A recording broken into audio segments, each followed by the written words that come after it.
Summer's finally getting really bright and I can't wait to start my summer craft. Like literally, I can't wait to start it. So we're going to make a coat, summer coat. I'm going to be using my native fabric because I did have a lot and I've been looking forward to using them. So we're going to be making a waterfall coat for our doll swimsuits or summer wears. Let's go. Radio making me feel so numb. Stolen beats there. So for starters, you are gonna need your pattern, thread, and needle, and finally some pins. Now this isn't really necessary, but to make the project much more neat, you might want to use some pins. Now as you can see, I've already traced and cut out my fabric. Traced it onto, you could trace it onto fabric, but I pretty much just cut it, pinned it down, and then cut it with some seam allowance to make sure I do not overdo it when I'm sewing, because sometimes when you sew it gets really tight and then it breaks. So yeah, I have cut out my fabric. This is the native fabric I'm going to be using. I really love this pattern and I've been dying to finally use it. So today we're going to finally use it. So yay! First things first, I am going to have to separate the patterns from the fabric so we can start sewing. With my patterns finally separated from my fabric, we can start with this project. First step, since we're actually sewing by hand, I picked two different threads. I couldn't decide whether I should pick white or pink. But since pink is pretty much used on the fabric, I think I'm gonna go with this. But it's really tempting to use this. I think I'm gonna shuffle it up a little bit because I just remembered that we're using white on one of the fabric, especially this one. This is actually in two pieces, so we're going to use white for this and then this pink for this. So first things first, I need to feed my thread to my needle. All done. Now we can start attaching all the pieces together. Keep in mind, these were all handmade patterns by yours truly, me. But that's the reason why they might not be perfect, so you might want to bear with me on this one. So first things first, I am going to grab this little triangle pattern right here, and I'm going to combine it with the second fabric.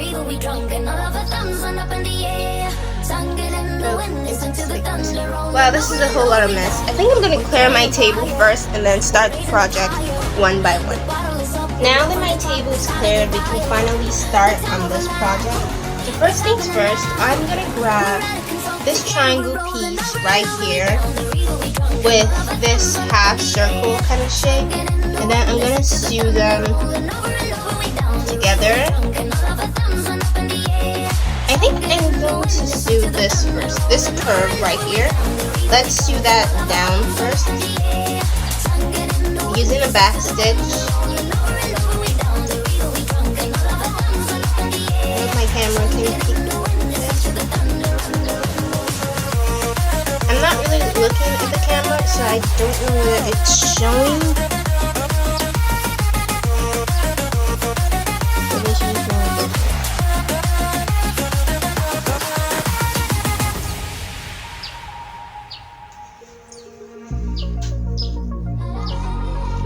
Trying not to tangle my thread.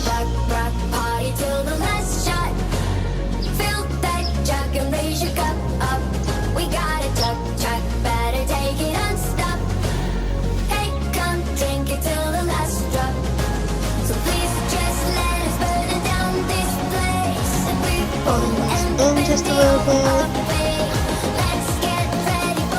It's a little rough though,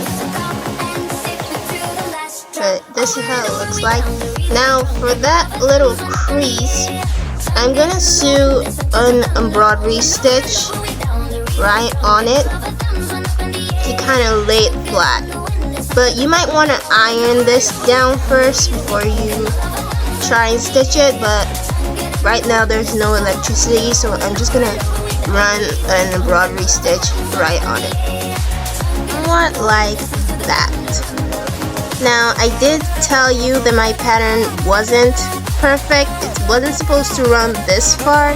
Probably supposed to end here, but we're just going to continue because this is an experimental pattern, so I want to see how this goes. So the next thing is to combine this with the half circle, combining them, sewing a back stitch right down. Now that both sides are attached, I am going to embroidery stitch machine line. I really don't know the name of that stitch. Please someone help me in the comment section. The embroidery stitch that seems somehow similar to a machine stitch. I really don't know the name. Please help me.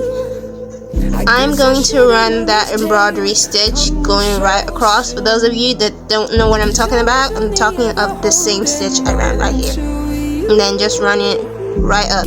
Now, some of you might think that I'm faking the whole embroidery stitch. In front, it looks like it was a machine stitch, but the back, this is the difference. Okay? So yeah, I'm gonna run that same stitch going straight down just to lay it flat. Iron first to help you, or use some pins to support it and then sew straight down. Trying my best to stay really neat, because when you're sewing by hand, it's really easy to mess up. So I'm trying to be really patient. Not like I have a lot of it, but try not to squeeze like that.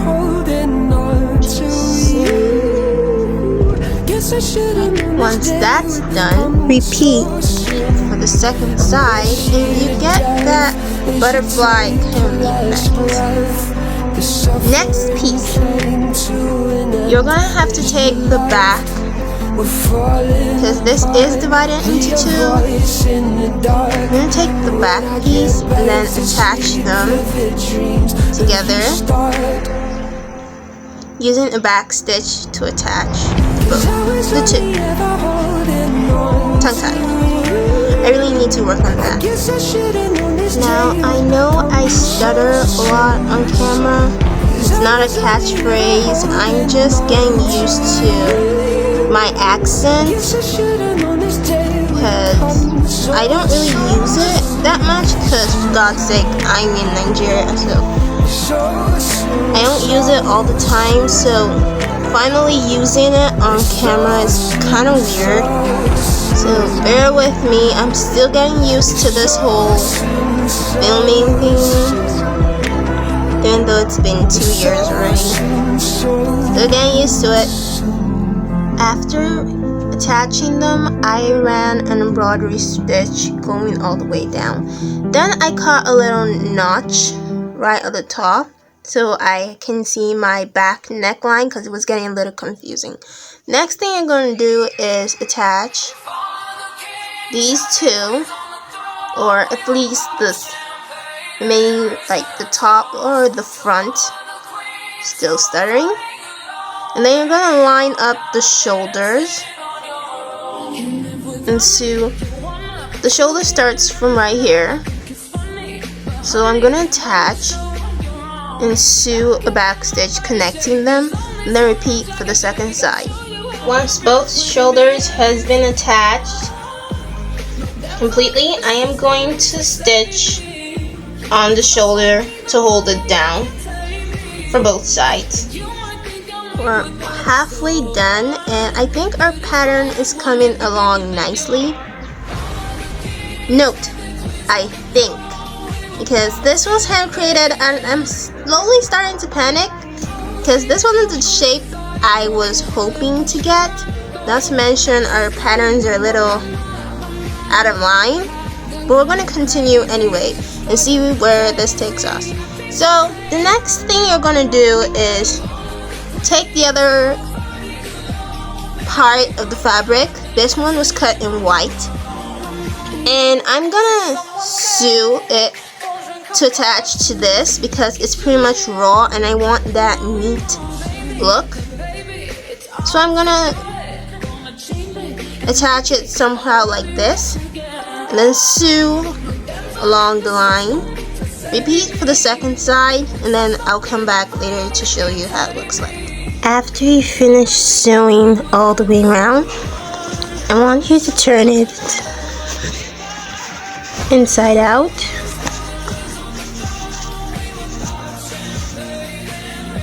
And then sew, laying it down. And don't forget to turn this or fold it in and then sew it completely. And I also went ahead and hemmed my cuff, both of them, because after we finish hemming the top, we are going to attach this straight away. I also forgot to mention that I hemmed the back neck as well. Now, the next thing I want to do before I attach the sleeves is I'd like to influence the fabric to give that waterfall wig. So I'm gonna take my pin and I'm gonna fold this to give like a waterfall kind of wave, somehow similar to how I did this one. First fold it in, then push back out. Now it's not that heavy, somehow like this, and then pin it down just to give that wave effect. At the end of the day, when I finally remove the pins, it's gonna stay in that position. Next, for the inside, I'm going to fold this raw edge flap in. Although I should have done that before pinning it down, I'm going to remove the pin, fold it in, and then hem the raw edges straight down onto the fabric, trying to make it invisible, somehow similar to how I did this one. Trying really hard to make sure my thread does not show at the back. Once that's finally done, we can now attach the arms to the shoulder, like so, attaching it right from the back. Once that's done, stitch to lay flat, and then I wanted to turn this, folding your sleeves, lining it up, especially the pit. Please line up the pits, and then stitch all the way down. Adjust as necessary and trim off the excess. Turn it inside out, turn to the back, fold, and hem. Done. Looking at this pattern, I'm getting that dress kind of vibe. This was not what I was actually hoping to see. Yeah, I'm getting that dress kind of vibe, but I'm gonna try it on a doll to see how it really looks for real. I'm using Emmy for this, and I did change her top from our last video. I changed her top to a very old, well, it's really old. I made this top during my first year of miniature making, I think in the year 2021, and I am never taking this bum shorts off because they're really cute and I just love them. So I'm gonna try and fix the coat on her to see how it looks like. Too big. The sleeves are really long, and the waves, I haven't taken off the pins yet, but just looking at this makes it look like an oversized mini coat. I don't know, this was not what I was going for, but I'm gonna remove the pins now and see whether this is gonna be a complete disaster or if it's gonna work. So wish me luck.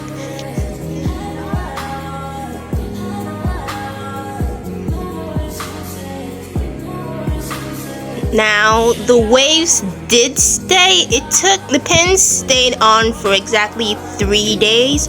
So that must explain why the waves still stood. But this is a very huge coat.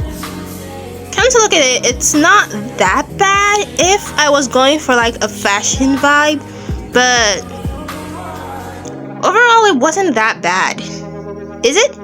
Tell me in the comment section down below, because looking at this is a very huge coat, but it's giving that red carpet kind of vibe. Gives that, like, if it was velvet with some fun fur going down, it could definitely work. But like this, I don't know. What do you think? But overall, this was a very fun project, especially since this was an experimental pattern. Yeah, I think I could work with this. I think so. But overall, it wasn't that bad. I can't wait to actually make a new experimental pattern, because this was really exciting. Scary, but exciting. Like, comment, share, and subscribe. Thank you for joining us, and we'll see you next time. Bye! I know what's happened here in our bed, yeah. The phone is buzzing, so pick it up.